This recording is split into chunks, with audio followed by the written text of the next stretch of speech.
दो बेटे लाए, एक गरीब बहू एक अमीर बहू। प्लेटफॉर्म पर कांजीवड़ा नाम की ट्रेन रुकी होती है। वहीं दूसरी तरफ सड़क पर एक लड़का और एक लड़की हाथ पकड़कर कुछ गुंडों से बचकर भाग रहे होते हैं। राखी, जल्दी जल्दी भागो, नहीं तो गुंडे हमें पकड़ लेंगे। ऊपर वाले हमारी रक्षा कर, हमें इन गुंडों से बचा ले आज। रफ्तार और राखी दोनों ही भागते हुए ट्रेन में चढ़ जाते हैं, जिसके बाद ट्रेन चलने लगती है और गुंडे पीछे रह जाते हैं। आखिरकार हम दोनों आजाद हो ही गए। अब कल हम दोनों शादी करेंगे और एक साथ खुशी से रहेंगे। राखी एक बहुत अमीर घराने की लड़की थी और उसने रफ्तार से भागकर लव मैरिज कर ली थी, जिसके बाद रफ्तार राखी के साथ एक छोटे से गांव में खुशी खुशी रहने लगा था। देखते ही देखते उनकी शादी को पूरे 1 साल हो जाता है और राखी 2 जुड़वा बच्चों को जन्म देती है। अरे राखी, जरा देखो हमारे जुड़वा बेटे कितने सुंदर हैं। हाँ, बिल्कुल आपके ऊपर गए हैं। राखी और रफ्तार दोनों अपने जुड़वा बेटा की बहुत अच्छे से परवरिश करते हैं। देखते ही देखते कुछ ही समय में उनके जुड़वा बेटे बड़े हो जाते हैं और नौकरी करना शुरू कर देते हैं। एक का नाम अरविंद था और दूसरे का नाम अतुल था। बड़े होने के बाद उन दोनों को ही अपनी अपनी पसंद की लड़कियों से प्यार हो गया था। अतुल एक अमीर घर की लड़की से प्यार करने लगा था, वहीं अरविंद एक गरीब घर की लड़की से बहुत प्यार करता था। मैं तुमसे बड़े बड़े वादे तो नहीं कर सकता, लेकिन मैं इतना जानता हूँ कि तुम्हें जिंदगी में हमेशा खुशी रखूंगा। मुझे आपके प्यार पर पूरा भरोसा है, आप मुझे हमेशा खुश रखोगे। आज ही मैं अपने माता पिता से तुम्हारी और मेरी शादी की बात करूंगा। एक तरफ अरविंद अपने सच्चे प्यार का इजहार कर रहा होता है तो दूसरी तरफ अतुल अपनी गर्लफ्रेंड पायल के साथ एक रेस्टोरेंट में बैठा हुआ अपने मन ही मन सोचता है। पायल बहुत अमीर घर से है और इसके पापा का बिजनेस भी बहुत बड़ा है। एक बार मेरी इससे शादी हो जाए, उसके बाद तो मैं पैसों से खेलूंगा। दोनों जुड़वा भाई एक दूसरे से बहुत अलग थे और उसी शाम वह दोनों जुड़वा भाई अपने माता पिता से कहते हैं, माँ, पिताजी, मुझे आपको कुछ बताना है। मुझे भी आप दोनों से एक जरूरी बात करनी है। माँ, मुझे एक लड़की से बहुत प्यार है और मैं उससे शादी करना चाहता हूँ। हाँ माँ, मैं भी एक लड़की को बहुत पसंद करता हूँ और उससे शादी करना चाहता हूँ। क्या आप हमारी शादी के लिए तैयार हैं? अरे भला ये भी कोई पूछने वाली बात है? जब तुम्हारी माता पिता ने खुद लव मैरिज की तो हम तुम्हारी लव मैरिज के खिलाफ कैसे जा सकते हैं? राखी और रफ्तार दोनों ही कुछ ही दिनों में अतुल और अरविंद की शादी करवा देते हैं, जिसके बाद दोनों भाई अपने घर पर अपनी अपनी पत्नियों को शादी करके ले आते हैं। लेकिन एक की पत्नी अमीर होती है तो दूसरे की पत्नी बहुत गरीब होती है, जो अपने घर से केवल एक जोड़ी कपड़े में ही आती है। जैसे ही पायल अर्चना को देखती है, वह उसे देखकर कहती है, हो, अरे अरविंद जी, आपको इस गरीब लड़की के अलावा और कोई नहीं मिली? अरे भाभी, आप ये कैसी बातें कर रही हो? मैं अर्चना से बहुत प्यार करता हूँ और मेरे लिए तो मेरा सब कुछ अर्चना ही है। पायल मुंह चढ़ाकर अतुल के साथ उसके कमरे में चली जाती है, जिसके बाद अरविंद भी अपनी पत्नी अर्चना को लेकर अपने कमरे में चला जाता है। एक तरफ अरविंद और अर्चना एक दूसरे के साथ खुशी से बातें कर रहे होते हैं तो दूसरी तरफ पायल अपने पति अतुल के साथ कमरे में बैठकर शराब पीने लगती है। हमारी शादी के सेलिब्रेशन में हमें थोड़ी सी शराब पीना तो बनता ही है। पायल अतुल के साथ शराब पीती रहती है, जिसके बाद उसे बहुत ज्यादा नशा चढ़ जाता है।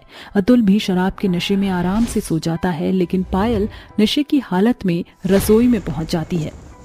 ओहो, इनके घर में तो खाने के लिए कुछ भी नहीं है, पता नहीं कैसे गरीबी में जी रहे हैं ये लोग। रसोई से आवाज आते ही राखी की नींद खुल जाती है और वह रसोई में पहुंच जाती है और पायल की हालत देखकर उससे कहती है, अरे बहू, ये तुम्हारी हालत को क्या हो गया है? क्या तुमने शराब पी रखी है? हाँ, आपको भी पीनी है क्या? तभी वहां पर अर्चना भी पहुंच जाती है और पायल की हालत देखकर उसे संभालने के लिए आगे बढ़ती है। दूर दूर रहो तुम मुझसे, तुम जैसे गरीब लोग मेरे आसपास भी दिखाई नहीं देने चाहिए, लेकिन मुझे तुम्हें इस घर में बर्दाश्त करना पड़ रहा है। पायल इतना कह ही रही होती है कि तभी अचानक से वह बेहोश हो जाती है, जिसके बाद अर्चना उसे किसी तरह कंधे का सहारा लगाकर उसे उसके कमरे तक ले जाती है। ये भगवान, ये सब मैं क्या देख रही हूँ? ये तो एक अमीर घर की बिगड़ी हुई लड़की है। देखिए माँ जी, पायल जैसी भी है, अब वह इस घर का हिस्सा है और उसकी जिम्मेदारी हमारा फर्ज है। अरे बहू, तू कितनी समझदार है। मेरे बेटे अरविंद ने तुझसे शादी बहुत सोच समझ कर की है। भगवान तुम दोनों की जोड़ी सलामत रखे। राखी और अर्चना दोनों अपने कमरों में आराम करने के लिए चली जाती हैं। अगले दिन जैसे ही सवेरा होता है, अर्चना रसोई में जाकर सबके लिए नाश्ता बनाती है, लेकिन तभी पायल एक शॉर्ट ड्रेस पहनकर सबके सामने आती है। हे भगवान बहू, ये तूने क्या पहना है? अरे आधे कपड़े कहाँ गायब हैं तेरे? अरे माँ जी, ये तो आजकल का फैशन है, आपको कुछ नहीं पता, और आपकी इस गरीब बहू को तो वैसे भी कुछ नहीं पता होगा। कोई बात नहीं माँ, ये सब तो चलता रहता है। राखी बेचारी कुछ नहीं कह पाती। वहीं पायल अर्चना को उसके कपड़ों पर बहुत सारी बातें सुना देती है, लेकिन इतना कुछ होने के बाद भी अर्चना पायल से कुछ नहीं कहती। आप लोग करो यहाँ नाश्ता, मैं अपने हनी के साथ एक अच्छे से रेस्टोरेंट में जाकर नाश्ता करूंगी। चलो हनी, हमें देर हो रही है। पायल अतुल के साथ रेस्टोरेंट चली जाती है। जो अमीरों वाली जिंदगी अतुल को चाहिए थी, आखिर उसे मिल ही जाती है। पायल अपने दोस्तों से अतुल को मिलवाती है, जिसके चलते अतुल की अमीरों में बातचीत बननी शुरू हो जाती है। तो बताओ हनी, आज तुम्हें हमारी पार्टी में कैसा लगा? मुझे तो बहुत मजा आया, ऐसा लग रहा है जैसे मैं अपने सपनों को पूरा होते देख रहा हूँ। अतुल और पायल दोनों फिर से खूब सारी शराब पीते हैं, जिसके बाद आधी रात के समय वह वापस घर लौटते हैं। ऐसे ही रोजाना उनका इसी तरह चलने लगता है। आधी आधी रात को वह खूब शराब के नशे में घर को लौटा करते, जिसके चलते अर्चना रात को पायल को उसके कमरे तक छोड़ कर आती और उसका ध्यान रखती। एक दिन राखी अर्चना से कहती है, अरे बहू, पायल तेरा इतना अपमान करती है, लेकिन उसके बाद भी तू उसकी मदद करती है। मुझे ये सब बिल्कुल अच्छा नहीं लगता। जो इंसान जैसा है उसे उसकी हालत पर ही छोड़ देना चाहिए। अरे नहीं माँ जी, आज पायल दीदी मेरी बहन है, उनका ध्यान रखना मेरा फर्ज है। तू उसे अपनी बहन समझती है, लेकिन वह तुझे कुछ नहीं समझती। ऐसा कहकर राखी चली जाती है, जिसके बाद अर्चना घर के सभी काम निपटा लेती है और जैसे ही रात का समय होता है, वह अपने कमरे में आराम करने जा रही होती है। अतुल समय से घर पर आ जाता है और थक कर सो जाता है। आधी रात के समय अर्चना के फोन पर एक कॉल आता है। देखिए, आप पायल के घर से बोल रहे हैं? पायल नशे की हालत में यहाँ क्लब के अंदर गिर गई है, आप उसे यहाँ से ले जाइए। अर्चना बहुत ज्यादा घबरा जाती है, जिसके बाद वह उन लोगों से एड्रेस लेती है और क्लब पहुंच जाती है, जहां वह पायल को किसी तरह कंधे का सहारा देकर वापस घर ले आती है। घर आने के बाद पायल को कई बार उल्टियां होने लगती हैं। अर्चना पायल की बहुत मदद करती है, जिसे देखकर पायल की आंखों में आंसू आ जाते हैं। मैं तुम्हें रोजाना इतना कुछ सुनाती रहती, लेकिन तुम हो कि हमेशा मेरी मदद करती हो। तुम इतनी अच्छी कैसे हो? मुझे तो यकीन ही नहीं होता कि तुम्हारे जैसे लोग भी इस दुनिया में हैं। तुम मेरी बहन जैसी हो, तुम्हारी रक्षा करना, ध्यान रखना मेरा फर्ज है, और फिर मैं इस घर की बहू हूँ, सबका ख्याल रखना मेरा फर्ज है। ये सुनते ही पायल को उसकी गलती का एहसास होता है, जिसके बाद पायल अर्चना से सॉरी मांगती है। अर्चना, मुझे माफ कर दो, आज के बाद मैं तुम्हारे साथ कभी बुरा बर्ताव नहीं करूंगी। उस दिन के बाद से पायल अपने पैसों का घमंड दिखाना बंद कर देती है और अपने घर के सभी सदस्यों के साथ खुशी खुशी रहने लगती है। अरे ये क्या, घर में तो राशन का एक दाना तक नहीं है। अब मैं अपने बेटों के लिए क्या बनाऊं? अगर उन्हें पता चल गया कि घर में एक दाना भी नहीं है तो उन्हें बहुत दुख होगा। एक काम करती हूँ, पड़ोस की काकी से थोड़े से कच्चे चावल ले आती हूँ। कावेरी अपनी पड़ोस की काकी के पास जाती है और उससे थोड़े से कच्चे चावल लाकर उबाल देती है, जिसके बाद जैसे ही उसके दोनों बेटे राहुल और राघव नींद से उठते हैं, वो उन दोनों को देखकर कहती है, अरे तुम दोनों उठ गए, चलो मुंह हाथ धो लो, उसके बाद खाना खा लो। कावेरी के कहने पर राहुल और राघव दोनों फ्रेश हो जाते हैं, जिसके बाद कावेरी उन्हें सफेद चावल के साथ चटनी देती है। अच्छा सुनो, घर में राशन खत्म हो गया है, बच्चा कुचा मैं बना चुकी हूँ। तुम दोनों कहीं नौकरी कर लो ताकि घर की परेशानियां दूर हो जाए। पूरे 2 महीने से मैं नौकरी ढूंढने के लिए यहाँ से वहाँ इंटरव्यू पर इंटरव्यू दे रहा हूँ, लेकिन क्या करूँ यार, मैं कोई मुझे नौकरी पर ही नहीं रख रहा। माँ आप चिंता मत करो, शाम को मैं राशन ले आऊंगा, ठीक है?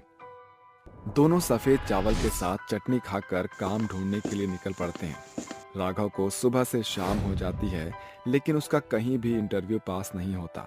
वहीं दूसरी तरफ राहुल आटे की बोरियां उठाकर कुछ पैसे कमाने की कोशिश करता है। आटे की बोरी उठाकर कुछ पैसे मिल जाएंगे तो मैं घर में राशन ले जाऊंगा। ऐसा सोचकर राहुल जल्दी जल्दी आटे की बोरियां उठाता है और फटाफट उन्हें गोडाउन में रख देता है।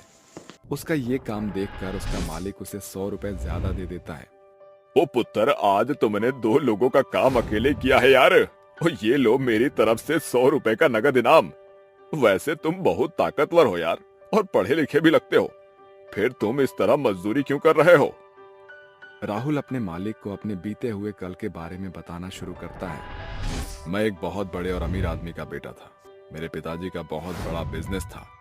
मैं और मेरा बड़ा भाई राघव, हम दोनों ही अपने पापा के बिजनेस को संभाल रहे थे। एक दिन मैं, मेरे पिताजी, मेरी माँ और मेरा भाई, हम सभी खाने की टेबल पर खाना खा रहे थे। तभी एक औरत हमारे घर पर चली आई। तुम यहाँ आराम से अपने परिवार के साथ खाना खा रहे हो? अरे मुझसे प्यार करके मुझे धोखा देकर तुम्हें क्या मिला? कौन हो तुम? मैं तुम्हें नहीं जानता। अरे ये क्या बकवास कर रही हो? ऊपर वाले से डरो। अरे मुझे ना सही, अपने बच्चों को तो स्वीकारो। हम दर दर की ठोकर खा रहे हैं। तुमने तो प्यार के धोखे में मेरा फायदा उठाया और मुझे सड़क पर लाकर छोड़ दिया। उस दिन वो तमाशा देखने के बाद मेरी माँ से मेरे पिताजी का इतना बड़ा धोखा सहन नहीं हुआ, जिसके बाद मेरी माँ ने मेरे पिताजी की धन दौलत को छोड़ दिया, जिसके बाद हम लोग एक छोटे से घर में रहने लगे। ओ ये तो बहुत बुरा हुआ यार। ओ वैसे तुम मुझे काबिल लगते हो, मैं इतनी भाग दौड़ नहीं कर पाता हूँ, तो क्या तुम मेरे लिए काम करोगे? ये सुनकर राहुल बहुत खुश होता है, जिसके बाद वो अपने मालिक की आधे से ज्यादा भागदौड़ संभालने लगता है। वहीं दूसरी तरफ राघव एक एम्बिशियस कंपनी में इंटरव्यू देने के लिए जाता है। सुबह से अभी तक पूरे 9 इंटरव्यू दे चुका हूँ, और ये तो बहुत बड़ी कंपनी है। अगर मुझे काम नहीं मिला तो पता नहीं क्या होगा यार मेरा। कुछ ही देर में राघव को इंटरव्यू के लिए बुला लेते हैं, जिसके बाद राघव अपना इंटरव्यू देने के लिए जाता है। राघव अपने इंटरव्यू में पूरी जान लगा देता है, जिसके चलते कंपनी वाले उसे जॉब ऑफर कर देते हैं। ये देखकर वो बहुत खुश होता है। शाम को जब वो दोनों घर वापस आते हैं और अपनी माँ को अपनी अपनी नौकरियों के बारे में बताते हैं, तो कावेरी बहुत खुश होती है। अरे ये तो बहुत अच्छी बात है, भगवान ने मेरी सुन ली। देखो, तुम दोनों मन लगाकर नौकरी करना, लेकिन अपने पिताजी की तरह मत बनना। करोड़पति होने के बाद इंसान के अंदर घमंड और बहुत सी चीजों की लालसा आ जाती है, जो इंसान को डुबो देती है। माँ आप चिंता मत कीजिए, हम ऐसा कुछ नहीं करेंगे। दोनों भाई अपना अपना काम करना शुरू कर देते हैं, जिसके चलते राहुल को अपने मालिक की बेटी से प्यार हो जाता है। वहीं राघव को अपनी कंपनी के मैनेजर से, लेकिन कावेरी को करोड़पति से बहुत नफरत होती है, जिसके चलते वो अपने दोनों बेटों के लिए गरीब की लड़कियां ढूंढ रही होती है। मैं नहीं चाहती कि कोई करोड़पति की बेटी मेरे बेटे से शादी करे। अरे गरीब घर की लड़की परिवार को समझेगी और कभी कोई गलत कदम नहीं उठाएगी। कावेरी रोज अपने दोनों बेटों को करोड़पति लड़कियों से दूर रहने के लिए कहा करती थी, जिसके चलते एक दिन वो दोनों आपस में बात करते हैं। भाई मैं तुझे कुछ बताना चाहता हूँ। एक्चुअली मैं एक लड़की से प्यार करता हूँ और वो मेरे कंपनी की मैनेजर है। भैया मेरे साथ भी कुछ ऐसा ही है। जिस मालिक के पास मैं काम करता हूँ उसकी बेटी मुझे पसंद है और हम दोनों एक दूसरे से प्यार करते हैं, लेकिन माँ तो करोड़पति ही पसंद नहीं करती है। फिर वो हमारी शादी कैसे करवाएगी? मेरे पास एक आइडिया है, क्यों ना हम अपनी अपनी पत्नियों को गरीब दिखाकर उनसे शादी कर लें, फिर माँ को पता ही नहीं चलेगा कि वो करोड़पति बहू लेकर आई है। अरे वाह भैया, ये तो बहुत अच्छा आइडिया है। हम ऐसा ही करते हैं।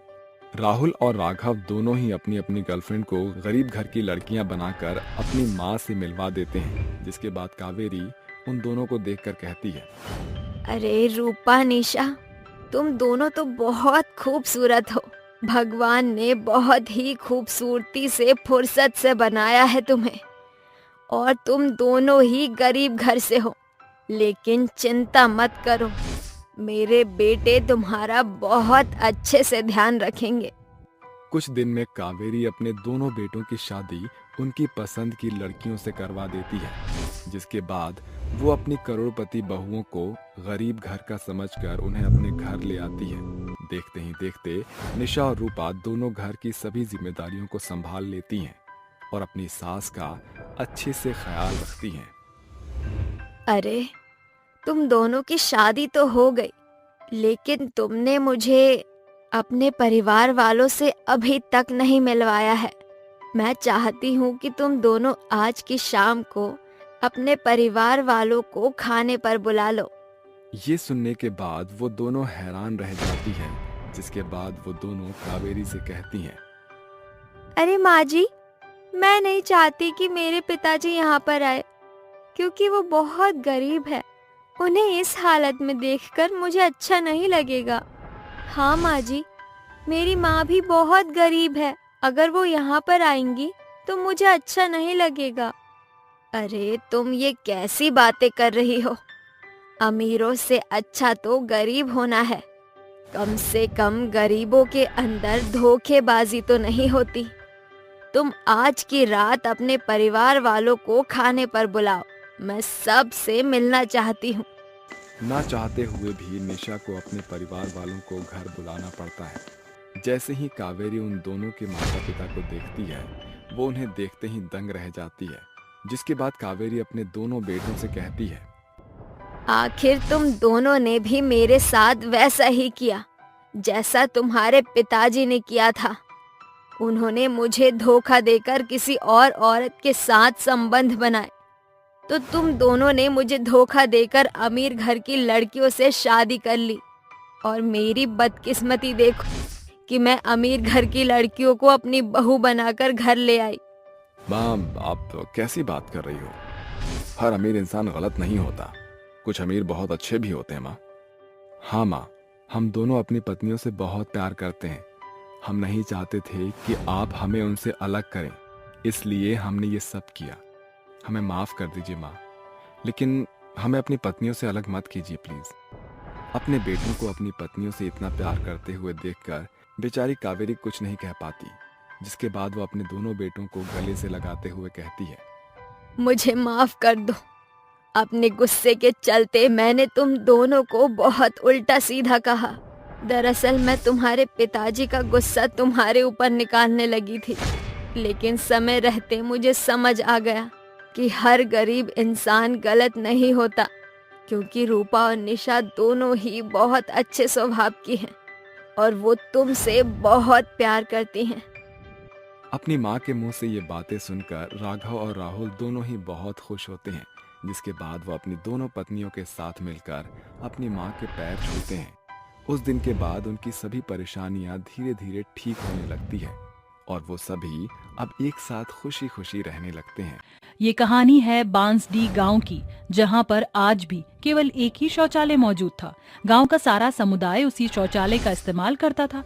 उसी गांव में मध्यम वर्गीय वसुधा अपने पति रामुआ और बेटे युगल के साथ रहा करती थी। एक दिन वसुधा अपने बेटे युगल से कहती है, युगल देख बेटवा, अब तू सयाना हो गेल है, बकत हो चला है कि तोहके ब्याह के बंधन में बांध देवे के चाही। बलिहार गांव माँ तोहर बाबूजी के बचपन के दोस्त हैं, ऊ की बेटी से हम तोहार ब्याह तय कर दिए हैं। अगर तोहर नजर में कोई और है तो तू बेझिझक अपन अम्मा बाबूजी से बता दे। नहीं माँ, कुछ भी नहीं। आपने और बाबूजी ने मेरे लिए जिसे पसंद किया है मैं उससे शादी कर लूंगा। इसके बाद युगल की शादी कोहिना से कर दी जाती है। वैसे तो कोहिना बेहद सावली थी, मगर उसका मन श्वेत हिम के समान एकदम साफ था। सुहाग की सेज पर बैठी हुई कोहिना के मन में सैकड़ों सवाल उफन रहे थे। तभी युगल कमरे में दस्तक देता है। क्या बात है कोहिना, तुम्हारा मन किस सोच के सागर में डूबा हुआ है? कुछ नहीं युगल जी, बस यही सोच रही कि मुझसे शादी करके आपके जीवन में काले रंग का ग्रहण लग गया। कहाँ आपका कंचन रूप और कहाँ मैं काली कुरूपा। मैं तो आपके पाँव की धूल बराबर भी नहीं। कोहिना, फिर कभी इस बात को अपने जुबान पर मत लाना, क्योंकि इंसान की सुंदरता उसके तन से नहीं उसके मन से होती है। मैं इस बात से बखूबी अवगत हूँ कि शादी के बाद एक पत्नी अपने रूप को पति की निगाहों से देखती है। मेरे लिए मेरी बीवी बेहद खूबसूरत है। आज मैं बहुत खुश हूँ कि मेरी शादी एक ऐसे सुलझे हुए इंसान से हुई है जिसका मन मस्तिष्क स्वर्णिम सोच से भरा हुआ है। अगली सुबह, बहू कल हम बतलावत बिसार दिए रहे। बांसडी गांव में केवल एक तो शौचालय है, सारा समुदाय उसी शौचालय में जात है। अही से चल पहले दोनों सास बहू हल्का हो जल जाओ, नहीं तो गांव की लुगाइयों की लंबी कतार लग जाई और फिर हम दोनों सास बहुरिया की बारी देर से आई। दोनों सास बहू शौचालय पहुंचती हैं, जहां कुर्सी लगाए बैठा बनवारी कहता है, अरे यहीं ठहरो, काली बहू का शौचालय के लिए जाना मना है। कारे बनवारी, काला तो कलुआ भी है, ऊका तू कभी नहीं रोकी। कुशल खाना में घुसे से फिर कौने के हुक्म से तू हमारी बहुरिया के शौचालय नहीं जाए देते है? मेरे हुक्म पर तेरी काली बहू इस शौचालय का सदुपयोग नहीं कर सकती। इससे पहले कि तेरी काली बहू इस शौचालय के लिए श्राप बनकर शौचालय की नींव को ढा दे, मैंने इसके शौचालय जाने पर रोक लगा दी है। ये केवल दकियानूसी दलीलें हैं। गांव के सरपंच होकर इतनी छोटी सोच, छी। अरे ओ काली कमली, अपनी काली जुबान को लगाम दे, वरना तुझे तेरे इस गज भर की जुबान के साथ मिट्टी में गाड़ कर रख दूंगा। बात को बिगड़ते देखकर वसुधा अपनी काली बहू कोहिना को लिए घर लौट आती है, जहां रमुआ कहता है, अरे वसुधा, क्या बात है, तुम्हारे चेहरे पर ये चिंता कैसी है? रामुआ के पूछने पर वसुधा उसे पूरी बात बताती है, जिसे सुनकर रामुआ कहता है, तुम दोनों सास बहू चिंता मत करो, मैं जाकर सरपंच जी से बात करता हूँ। ये कहकर रामुआ सीधे सरपंच की हवेली पर आता है। जय राम जी के सरपंच जी, वसुधा बता रही थी कि सवेरे आपने मेरी बहू को शौचालय पर जाने पर पाबंदी लगा दी। सही सुना है तूने। जब सालों पहले गांव में शौचालय की नींव धरी गई थी, तब से सारा गांव इस शौचालय के कारण स्वच्छ हो गया। क्योंकि तेरी बहू काली कुरूप है, इसलिए उसका शौचालय जाने की मनाही ही है। इस शौचालय का इस्तेमाल केवल गांव का सुंदर समुदाय ही करेगा। इसलिए अपनी काली बहू को भी जाकर समझा देना कि बिना खिटपीट किए शौचालय के लिए खेत खलियान का इस्तेमाल करे। इसके बाद रमुआ घर लौट आता है, जहां घूंघट की आड़ में खड़ी बहू सुलझा सा जवाब सुनने की बाट जोह रही थी। जैसे ही रमुआ द्वार के भीतर दस्तक देता है, वसुधा कहती है, अजी क्या बोले सरपंच जी? वसुधा, सरपंच के हटीले स्वभाव से सभी रूबरू हैं। उन्होंने कहा कि किसी भी कीमत पर हमारी काली बहू शौचालय नहीं जा सकती। ससुर जी, ये तो सरासर ज्यादती है। फिर उस शौचालय की नींव इस गांव में सरकार की सहायता से पड़ी है, न कि सरपंच के पैसे से। हमें इसके खिलाफ आवाज उठानी चाहिए। अरे बहुरिया, तुहार बोलबाला हम गरीबन को गांव निकाला दे जाए। हम गरीब इस बढ़ते बुढ़ापे में दरदर नहीं भटके चाहत हैं। सारा दोष कमबख्त तोहरे ही काले चंदेरे चेहरे का है। अगर इतना ही शौचालय में हल्का होवे की होड़ है तो बोल अपने बाप को कि शौचालय बनवाने खातिर ज्यादा नहीं 50,000 रुपया भेज दे। बनवाई दिए तोहार ला सुनहरा शौचालय। सासू माँ, बाबूजी के कंधों पर अभी भी 2 बेटियों को ब्याहने का बोझ है। खेती बाड़ी करके बड़ी मुश्किल से वह घर का दाना पानी चलाते हैं। उनके पास इतने पैसे कहाँ से आएंगे? औकात एक फूटी कौड़ी की नहीं, मगर शौचालय चाहिए हमारी काली बहुरानी को। अरे एक तुहरे शौचालय में शौच करे के खातिर हम सरपंच जी से बैर नहीं मोल ले सकत हैं। या तो तू खेत खलिहान में शौच करे जा, या फिर अपने मायके लौट जा।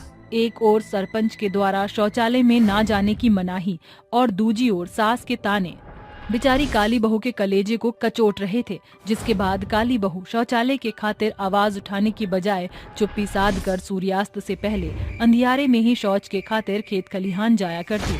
जहां एक ओर गांव का सारा समुदाय बंद शौचालय का उपयोग करता, वहीं बेचारी काली बहू खुले में शौच करने को मजबूर थी। एक बार की बात है, आखिरकार ऐसे कब तक चलेगा? जीवन का संगम 2 दिनों का तो नहीं है कि मैं खुले में शौच कर लूं। मेरे काले रूप में चलते ये बर्ताव मेरे साथ हो रहा है। मुझे शौचालय में नहीं जाने दिया जा रहा है। कल को अगर कोई और काली लड़की इस गांव में बहू बनकर आएगी तो उसके साथ भी शौचालय को लेकर यही सलूक दोहराया जाएगा। ऐसे तो किसी को तो आवाज उठानी ही होगी। सारी रात सोचने के बाद सवेरे जो होने वाला था वह पूरे गांव समाज से लेकर सरपंच तक के सोच से परे था। शौचालय के बाहर बैठा बनवारी कोहिना को साड़ी के बजाय छोटे कपड़े में देखकर फौरन सरपंच के पास आता है। साथ ही गांव की औरतें भी इस बात का उल्हाना लिए वसुधा के पास आती हैं। अरे सरपंच जी, गजब हो गया। वो वसुधा की काली बहू कोहिना अधनंगा पहरावा पहने हुए पूरा गाँव रौंद रही है। अरे ओ वसुधा, बाहर आ। अरे का हुई गवा, तुम सब भोर सवेरे डाकिया बने हमारे द्वार पर कैसन पधार पड़ी? अरे तुझे कोई होश आवास है कि नहीं? तेरी काली बहू क्या कारनामे कर रही है? आधे अधूरे कपड़े पहनकर गांव भर में घूम रही है। इसके बाद गांव का सारा समुदाय मैदान में जमा हो जाता है। पंचों की सभा में बैठा सरपंच कहता है, अरे ओ काली कमली, क्या तुझे पता नहीं गांव देहात में ये शहरी पहरावे का प्रचलन नहीं चलता? शर्म हया धोकर पी गई है।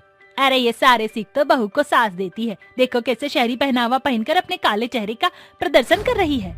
इतना सुनकर काली बहू के सब्र का बांध टूट जाता है और वह बेधड़क बोलती है, कैसी दो गली दलीलें हैं इस गांव की। बहू के चेहरे पर घूंघट न देखकर सभी बिलबिला उठे, मगर वही जब खुले में शौच के दौरान मेरे गुप्त अंग खेत खलिहान जाने वाले राहगीरों को दिख जाए उसमें कोई बुराई नहीं। तब क्या सभी जन के कंठ कंकाल कट गए थे? जब मेरे काले रूप के कारण मुझ बहू को शौचालय न जाने देकर खेत खलिहानों में जाने के लिए बाधित किया था, तब क्या पूरा गांव गूंगों के समान चुप्पी साधे था? काली बहू के बोल जितने कटु थे उसमें उतनी ही खराई और सच्चाई थी, जिसे सरपंच लेकर उसकी सास भी बेहद शर्मसार होकर कहती है, ए बहू, अपनी सास को माफ कर दे। जिस कठिन समय में मुझे तेरा साथ देना था, मैं तेरे खिलाफ हो गई।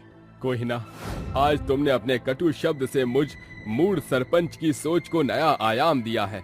अब से इस शौचालय का सदुपयोग हर एक जन करेंगे। इस तरह काली बहू के ढांढस से शौचालय के इस्तेमाल पर लगी रंग भेद की नीति सदा के लिए समाप्त हो जाती है। साथ ही काली बहू के सुनहरे सोच के लिए सभी के बीच उसकी सराहना होती है। प्रतापगढ़ में रहने वाली सुषमा के 5 बेटे थे।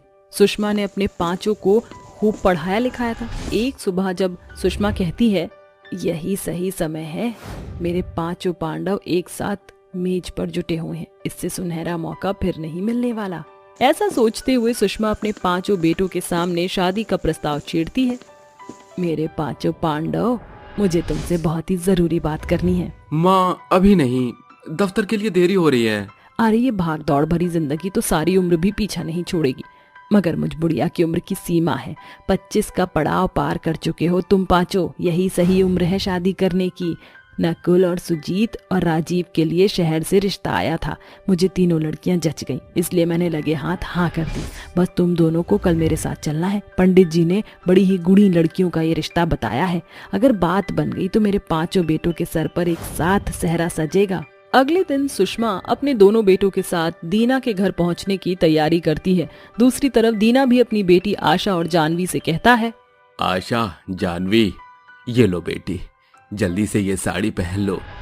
आशा बेटी, तू ये नारंगी रंग की साड़ी पहनना, तुझ पर बहुत फबता है। और जानवी बेटी, तू ये कत्थई रंग की पहनना, तेरे दूधिया शरीर पर ये खूब खिलेगा। और सुन बेटी, मेहमानों के लिए पूरी पकवान का जुगाड़ किए देना। जी बाबूजी, आप बेफिक्र रहिए। थोड़ी ही देर में सुषमा अपने तीनों बेटों के साथ गरीब दीना के घर पहुंचती है। बिराजिए बहन जी, इस गरीब की कुटिया में आपका स्वागत है। आशा, जानवी, जल्दी से चाय पानी का बंदोबस्त करो बिटिया। रसोई घर से आ रही पकवानों की खुशबू सौंध दौर से सुषमा के पास आ पहुंचती है। तभी दोनों बहनें भी चाय, नाश्ता और पकवान लिए आती हैं। अरे बेटी, पहुना के आगे पकवान परोसो। जी बाबूजी। कुछ देर बाद, अरे बहन जी, कचौड़ी तो आपने चखी ही नहीं। बस बस भाई साहब, आपकी दोनों बेटियों के हाथ में साक्षात माँ अन्नपूर्णा का बसेरा है। खाना बहुत ही बढ़िया था। सच कहा है पुरनियों ने, ऊपर वाला गरीब के घर धन की घटी देता है तो उनकी बेटियों में गुड़ रज रज कर देता है। मुझे आपकी दोनों बेटी पसंद है, ये रिश्ता तय चाहिए। ईश्वर की दया से घर में धन धान्य की कोई घटी नहीं है, अनाज की बारियां भी भरी पूरी हैं। बस घर की बागडोर संभालने वाली बहू आ जाए। आपकी बेटियों से बेहतर बहू मेरे घर के लिए कोई नहीं होगी। ये तो आपका बड़प्पन है बहन जी। कुछ दिनों के अंतराल के बाद सुषमा के घर 3 अमीर और 2 गरीब बहू के ब्याह के साथ आखिरकार 5 बहुओं के पांव पड़ते हैं। मेरी गृह लक्ष्मियों, इस कलश को गिराकर भीतर आ जाओ। जी माँ जी। शादी की भाग दौड़ में थक गई होगी, जाओ आराम करो, क्योंकि कल तुम्हारा ससुराल में पहला दिन है। सूरज के पांव फटने के साथ दोनों गरीब बहू जाकर घर का कामकाज निपटा लेती हैं। तभी तीनों बहुएं भी नहा धोकर नीचे आकर कतार में खड़ी हो जाती हैं। मेरी तीनों बहू, ये तुम्हारा ससुराल है, स्कूल नहीं। पहले ही दिन देर सवेर से उठोगी तो कैसे बात बनेगी। खैर छोड़ो, आज तुम 5 की पहली रसोई की रस्म है, इसलिए तुम 5 को एक एक तरह के पकवान के साथ खाना बनाना है और मीठे में खीर बनाना है। पहली रसोई की बात सुनकर तीनों अमीर बहुओं का चेहरा पीला पड़ जाता है और वो आपस में बुदबुदाती हुई बात करने लगती हैं। आमिया, गौरजा, ये पहली रसोई कौन से पंछी का नाम है? अरे मैंने मेन के मुंह से सुना था, पहली रसोई में नई नवेली बहू को 36-56 भोग बनाने होते हैं, मगर हम तीनों को तो 2 मिनट की मैगी बनाना भी नहीं आता। Just chill ladies, I have one solution. हम खाना पकाएंगे नहीं बल्कि मंगाएंगे। जब जोमेटो है साथ पैसा है पास तो कर लेंगे कंप्लीट हर एक टास्क। इस तरह तीनों बहू अपनी अमीरी के बलबूते पर जोमेटो से ऑनलाइन अलग अलग तौर की वैरायटी का खाना ऑर्डर करती हैं। वहीं दूसरी तरफ दोनों गरीब बहू बड़े लगन से पहली रसोई की रीत को पूरा करने में जी जान से जुटी होती हैं। जीजी, मैंने मीठे में खीर बनाई है और खाने में छोले पूरी। आशा, मैंने मीठे में हलवा बनाया और माँ जी के मनपसंद कोफ्ता और कढ़ी भी बनाया है, बस चावल में तड़का लगाना बाकी है। फिर एक साथ सभी को मेज पर खाना परोसेंगे। कुछ ही मिनटों में तीनों बहू का ऑर्डर किया हुआ खाना आता है। तीनों बड़ी ही सफाई से खाना ले आती हैं। तभी दोनों बहू पहली रसोई में बनाया हुआ खाना टेबल पर परोसती हैं। अरे बहू, खाने की खुशबू तो बड़ी ही लाजवाब आ रही है, जरा जल्दी से परोस दे, सब्र की पाती साथ छोड़ रही है। ये लीजिए माँ जी, सब कुछ आपकी पसंद का बनाया है, शुरू कीजिए। सुषमा ने खाने का पहला कौर उठाया ही था कि उसकी तीनों बहू से रोकती हुई कहती है, रुक जाइए सासू माँ, सबसे पहले आप अपनी 3 बहू के हाथों का खाना चख कर देखिए। मगर तुम तीनों किस लापता गंज में गायब थी? रसोई घर में तुमने लात भी नहीं धरी, तो ये खाना कैसे बना? माँ जी, माना कि हमने रसोई घर का रुख नहीं किया, मगर रस्म तो हमने पूरी कर ही दी। माँ जी, ये घर का घास फूस तो साल के 365 दिन खाना है, इसलिए आज हमारा मंगाया महंगा खाना खाइए। इस तरह सुषमा की तीनों अमीर बहुएं बारी बारी से अमीरी का घमंड झाड़ते हुए उनके बीच खाना परोसती हैं। उसी दौरान दोनों गरीब बहू भी अपने हाथों का खाना परोसती हैं। तभी सुषमा बड़ा बेटा आनंद, जानवी और आशा के बनाए खाने का कौर खाकर कहता है, ओए होए, मजा ही आ गया माँ, क्या लाजवाब खाना बनाया है आशा और जानवी ने, आप खाकर देखिए। ऐसा क्या, वैसे खाने की खुशबू तो मुझे कब से अपनी ओर खींच रही है। सुषमा अपने 5 बेटों के साथ गरीब बहुओं का बनाया खाना खाते हुए उनकी सराहना करती है, जिसे देखकर अमीर बहुएं कुड़ते हुए कुड़कुड़ाने लगती हैं। सचमुच बहुत स्वादिष्ट खाना बनाया है। आप दोनों ने तो हलवाई को पछाड़ दिया। माँ जी, हमने पूरे 50,000 का खाना मंगवाया था, आपने उसे चखा तक नहीं। बहू रानी, तुम्हारा खाना 10,000 का भी होता ना तो भी घर के खाने के दाने की बराबरी नहीं करेगा। बेहतर यही है कि तुम तीनों आशा और जानवी से सीख लो। ये बहू अपनी सास की ओर से पहली रसोई का शगुन स्वीकार करो। अपने सामने गरीब बहुओं की बड़ाई सुनकर तीनों बहू तिलमिलाती हुई कहती हैं, इनकी बड़ाई सुनकर मेरे कानों से खून निकल रहा है। अरे कहाँ हम तीनों की तारीफ होनी थी, वहीं हमारे सामने इन कल की आई गरीब बहुओं ने तारीफ बटोर लिया। फिर उसी शाम जब दोनों गरीब बहू रसोई घर में खाना बना रही होती हैं, तभी तीनों बहू खिड़की पर खड़ी ताका झांकी करती हैं। आशा, बाकी का खाना तैयार है, बस दाल में नमक डाल देना, मैं खाने की मेज साफ करती हूँ। आम्या, जाओ। Okay guys. अरे सुनो, तुम्हें जेठानी जी बुला रही हैं। आशा के बाहर निकलते ही आम्या दाल में बेहिसाब नमक डालकर टेबल पर जाकर बैठ जाती है, जिसके बाद गरीब बहू खाना परोसती है। अब मजा आएगा, ये दाल बवाल का काम करेगा। जैसे ही माँ जी बेहिसाब नमक से भरी दाल खाएंगी, उनकी जुबान से जहर निकलेगा। कुछ देर बाद, अरे वाह बहू, दाल तो बड़ा ही दमदार बनाया है, मन खुश कर दिया। शुक्रिया माँ जी। ये देखकर तीनों बहू एक दूसरे का मुंह ताकने लगती हैं और रसोई में आती हैं। आप तीनों यही सोच रही हैं ना कि आपकी चाल फीकी क्यों पड़ी? मैंने आपको दाल में नमक डालते देखा था। हम ये जानना चाहती हैं कि कौन सी निंजा टेक्निक से तुमने दाल को बेमिसाल में बना दिया। तड़के से। हमने दाल में टमाटर प्याज का तड़का लगाया, जिससे नमक बराबर हो गया। गौरजा, आम्या, रुबीना, तुम तीनों ने अपनी अमीरी के घमंड में आकर आशा और जानवी के साथ जो किया वो बहुत गलत किया। तुम अपनी अमीरी में इतना नीचे गिर सकती हो, मैं कभी सोच भी नहीं सकती थी। हमें माफ कर दीजिए सासू माँ और जेठानी जी, हमने बहुत गलत किया। कोई बात नहीं, आपने जो किया उसके लिए आप तीनों बहुत शर्मिंदा हैं, यही हमारे लिए बहुत बड़ी बात है। अगर आप तीनों चाहें तो हम आपको खाना बनाना सिखा सकते हैं। हम तीनों अपने किए पर शर्मिंदा हैं, हमें माफ कर दो। इस तरह अमीर गरीब बहू के बीच सम्मति का गढ़ स्थापित हो जाता है और दोनों गरीब बहू के बदौलत तीनों बहू खाना बनाना सीख लेती हैं, जिसे देखकर अंत में सुषमा कहती है, आखिरकार सुषमा की बेढंगी बहुओं में संजीव कपूर की आत्मा सवार हो ही गई। सुशीला के 2 बेटे थे, जिनका नाम कर्मा और धर्मा था। सुशीला अपने बड़े बेटे कर्मा से अधिक छोटे बेटे धर्मा को लाड दुलार देती थी। कर्मा एक भोर से भूखे प्यासे खेत पर चला जाता, वहीं उसकी पत्नी धनिया भी सारा दिन घर के चौका बर्तन में लगी रहती। वहीं कुल्फी और धर्मा मजे करते थे। रोजाना की तरह कर्मा थका मादा खेत से घर लौटता है। ये लीजिए, पानी पीजिए। अरे क्या बात है धनिया, तुम्हारा चेहरा काहे कुम्हलाया है? अजी, चेहरा तो आपका भी फीका पड़ गया है, सारा दिन आपको कमर तोड़ मेहनत करता देख मेरा कलेजा कुड़ता है।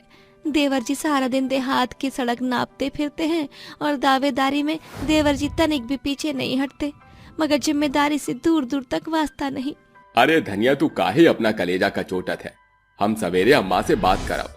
अगली सुबह अम्मा, हम सोचत हैं कि धर्मा को आज से खेत ले जाई।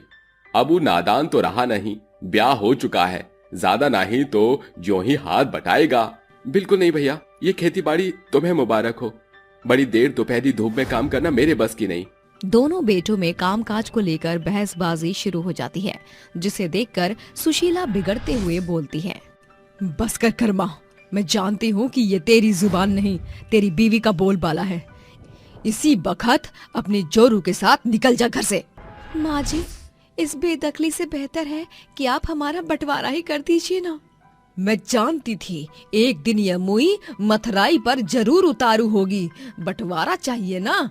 ठीक है, मेरा ये घर बार धर्मा का और खेत कर्मा का। अब मुझे तुम दोनों की कोई दलील नहीं सुननी, दफा हो जाओ यहाँ से। दोनों दंपति खेत आकर सारी रात जागते हैं। देखते ही देखते सवेरा हो जाता है। धनिया, बिहान हुई गवा, चलो गुमटी गाड़ी की तैयारी करें। दोनों मिलकर गुमटी बनाकर रहने लगते हैं। जैसे तैसे कर्मा बटाईदार बनकर घरेलू गुजारा भत्ता चला रहा था। समय बीत रहा था। एक दिन जब वो जमींदार लाजपत के खेत में बीज ही बो रहा था कि अचानक घायल गाय कर्मा के पास आकर गुहार लगाती है।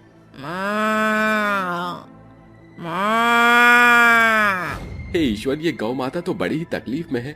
इसके 2 पांव तो खून से सने हैं। जरूर किसी क्रूर कसाई ने इसे ताड़ना दी है। कर्मा बिना देरी किए अपने माथे पर बंधे गमछे को फाड़कर उसे गाय के पैरों पर बांधकर गाय को सहलाने लगता है। कुछ देर बाद सूरज भी डूबने लगता है और कर्मा कहता है, अच्छा गौ माता, मैं चलता हूँ। कर्मा अपने घर की डगर बढ़ने लगता है, पर उसे पता नहीं चलता कि गाय उसके पीछे पीछे उसके घर आ चुकी थी। अजी, ये गैया किसके लिए आए? अरे गौ माता, तू पीछे पीछे यहाँ तक चली आई। कर्मा धनिया को शुरुआत से सब कुछ बताता है और धनिया कहती है, अजी, इस बुरे दौर में इस बेजुबान गौ माता से पल्ला झाड़ना बेहतर नहीं, इसे साथ रख लेते हैं। धनिया, यहाँ 2 जन का पेट पालना पहाड़ हो रहा है। इस गौ माता को क्या खिलाएंगे? अजी, आकाश के पंछी भी ना तो बोते हैं न काटते हैं, फिर भी वो भूखे नहीं मरते ना। मां अन्नपूर्णा सब पूर्ति करेगी। हाँ। दोनों गाय के रहने के लिए घास फूस से एक गौशाला बनाते हैं। गाय की मरियल दशा देखकर वो दोनों अपने हिस्से का खाना उसे परोस देते हैं।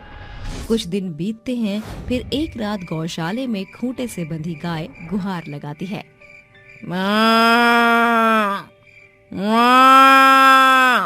इतनी देर रात गाय गुहार क्यों लगा रही है जी? अजी उठिए ना, देखिए ना, गैया गुहार लगा रही है। कर्मा आंख मलते हुए नींद से जाकर धनिया के साथ गौशाले में दस्तक देता है, जहां उसकी साधारण सी दिखने वाली गाय दमकते चमकते सोने की गाय में बदल चुकी थी। उसके सुनहरे चमक से गौशाला चांद की तरह खिल उठा था। अरे ये क्या भला है? ये गाय सोने की कैसे हो गई जी? धनिया, ये सोने की गाय मेरी समझ से भी परे है। कर्मा, मैं कोई साधारण गाय नहीं, बल्कि जादुई सोने की गाय हूँ, जो सदाबहार जंगल से आई हूँ। ये बेजुबान गाय तो एकदम इंसान के समान बोल चाल सकती है। तुम यहाँ क्यों आई हो? मैं तुम्हारी मदद करने आई हूँ कर्मा। तुम एक सच्चे किसान हो। जब भी मैं सदाबहार जंगल से इस दुनिया में आती थी तो हमेशा तुम्हें हताश देखती थी। इसीलिए मैंने तुम्हारी सहायता के लिए सोचा, जिसके लिए मुझे तुम्हारी परख करनी पड़ी, जिसमें तुम खरे निकले। इसीलिए मैं तुम्हारी मदद करूंगी। इसके बाद जादुई सोने की गाय अपनी जुबान के जबड़े खोलकर सोने के सिक्कों को बौछार बरसाने लगती है। कर्मा, तुम इन सोने के सिक्कों के असल हकदार हो। इसे सवेरे बेच देना, जिससे तुम्हें इस गरीब गुमटी में गुजारा नहीं करना पड़ेगा। शुक्रिया जादुई सोने की गौ माता, तुम हम गरीब दंपत्ति के जीवन का सुनहरा दिया बनकर आई हो। 4 बजे का पहर पार होते ही जादुई सोने की गाय साधारण बन जाती है। कर्मा का जीवन अब बदलने लगता था। सोने के सिक्के बेचकर उसे बेशुमार पैसे मिले, जिससे उसने गांव में आकर्षक घर की नींव डाली। हर एक दिन जादुई गाय प्रत्येक रात के 4 बजे के पहर अपने असली रूप में आकर उन्हें सोने के सिक्के देती थी। जिसे वो लोगों की मदद करते। एक दिन कर्मा का दोस्त हरिया बिलखते हुए उसके घर दस्तक देता है। अरे क्या हुआ हरिया, तू इतना हताश क्यों है? कर्मा, तू तो जानत है कि हम किसान का जीवन कैसा है। मेरी फसल बर्बाद हो गई, फसल के साथ सारे पैसे डूब गए, मेरा बाल परिवार भूख से बिलबिला रहा है। काश कि ये दिन देखने से पहले मैं इस मिट्टी में मिल जाता। मेरे यार, ऐसा क्यों कहता है? मैं तेरी मदद करता हूँ, तू बस भोर 4 बजे के पहर मेरे घर आना। कर्मा को खबर नहीं थी कि उसका भाई धर्मा और उसकी पत्नी कुल्फी उन पर नजरें गड़ाए बैठे थे। कर्मा के कहे अनुसार हरिया भोर के 4 बजते ही उनके घर आता है, जहाँ घर के बाहर बने गौशाले में बैठी उसकी गाय सोने में बदली हुई थी। सोने की गैया? हाँ मेरे दोस्त, ये सुनहरी गाय है। ए जादुई सोने की गौ माता, इसकी मदद करो। कर्मा के कहने पर जादुई सोने की गाय अपनी जबड़े खोलकर बिना रुके सोने के सिक्के बरसाकर बोलती है, आगे बढ़ो हरिया, ये सारे सोने के सिक्के तुम्हारे हक के हैं। इसे तुम्हारे दुख के दिन दूर हो जाएंगे। शुक्रिया जादुई गौ माता, मुझ बेबस बाप के लिए तुम मदद का हाथ न बढ़ाती तो मेरे बाल बच्चे मौत का कौर बन जाते। जादुई सोने की गाय को शुक्र अदा करके हरिया चला जाता है। 4 बजे का पहर पार होते ही जादुई सोने की गाय साधारण हो जाती है, मगर पेड़ के पीछे छिपे धर्मा और कुल्फी कहते हैं, देख लो जी, मैं ना कहती थी कि जरूर जेठ जी के हाथ जिन्न का जादू लगा है, इसीलिए वो दिन दुनी रात चौगुनी तरक्की कर रहे हैं यहाँ। कुल्फी, अगर ये जादुई सोने की गाय ही गायब हो जाए तो कैसा रहेगा? आज रात हम इस सोने की गाय को लेकर इस गांव से दूर निकल जाएंगे। फिर रात होने पर दोनों दंपत्ति ताक लगाए बैठे थे।